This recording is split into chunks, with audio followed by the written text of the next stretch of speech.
Uy. Uni ara nako isulti ninyo. Paminawa og ayo sa i-scroll tan-awa sa daan. Kini nga video tungod kay para ni sa imuha. Ikaw nga nagtan-aw karon, kabalo ko nintan-aw lang ka. Kay mo kong gisuportaan. Kabalo ko nintan-aw lang ka kay naluoy ka. Kabalo ko nintan-aw ka kay gusto ka nga makatabang sa kuha. Pero kini ang akong isulti karon, usa kini nga makatabang sa imong espirituhano na bahin. Mga katiil ug nagsinati man kag mga kalaay kabalaka ning kalibutan na. Dili ibig sabihin nga gipasagdan ka sa Ginoo. Dili ibig sabihin nga gibaliwala ka sa Ginoo. Nasinati ila na nimo kay gusto sa Dios nga muduol ug muila ta sa iya. Tungod kay gusto sa Dios nga gusto sa Dios nga muila ug mualagad ka sa atong buhi na Dios. Tungod kay ikaw ug ako kinahanglan nga naagi tay Ginoo sa atong matag usa nga kinabuhi, no? Mag-unsa man ang ato ang kinabuhi kung walay Ginoo. Oh, mutubag ka ana nga mabuhi raman ko bisag wala ko'y Ginoo. Pero imagine ug pangutan-on ko ikaw ang gininhawa nga imong giginhawa karon. Dili na nimo maangkon nga libre sa imong kinabuhi. Nganong imo nang naangkon nga libre tungod kay usa ka naghigugma sa Ginoo. Usa ka nagipakamatyan dito sa krus Kalbaryo para ikaw ug ako makaangkon sa kinabuhing walay katapusan, makaangkon sa langit nga iyang giandam. Muna nga ikaw nagtan-aw makakaron, dili aksidente nga imo kining nakita nga video.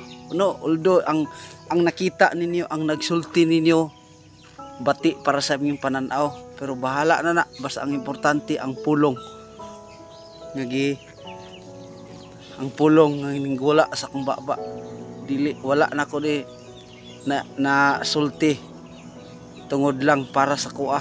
Tungod kay isulti na ko ni tungod kay ikaw ug ako usa ka gipakamatyan dito sa krus sa Kalbaryo aron og ikaw makaangkon sa kinabuhing walay katapusan. Kana lang ang pinakadabis.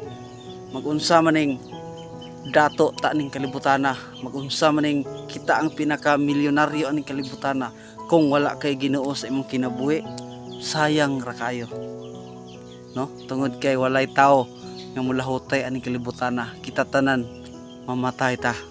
Busa karon dili aksidente nga imo ning nakita, naapatay panahon ug pag-asa nga moalagad sa Ginoo ug motuo nga tinuoray ug mosunod sa iyang mga kabubuton.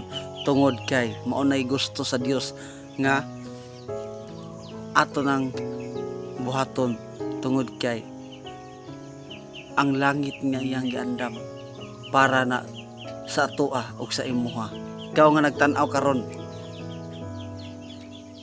ikaw usa ka nga kitagaagloda sa langit. Mo na nga kana lang palihog ko share, no? I hope na ato ning masabtan. I hope na ato ning mahibaw-an pag-ayo nga ang kinabuhi day sa tao ning kalibutan na dili mo lahutay kung dili mamatay kita ning kalibutan na. Busa mintras buhi pa ka, gaginawa pa ka, alagad sa Ginoo para kita tanan o mga wala magkita arata dito sa langit nga iyang giandam. O kana lang. Bye bye. God bless. Palihog kog share, follow. Love you all. Mahal ta na ating Panginoon. God bless.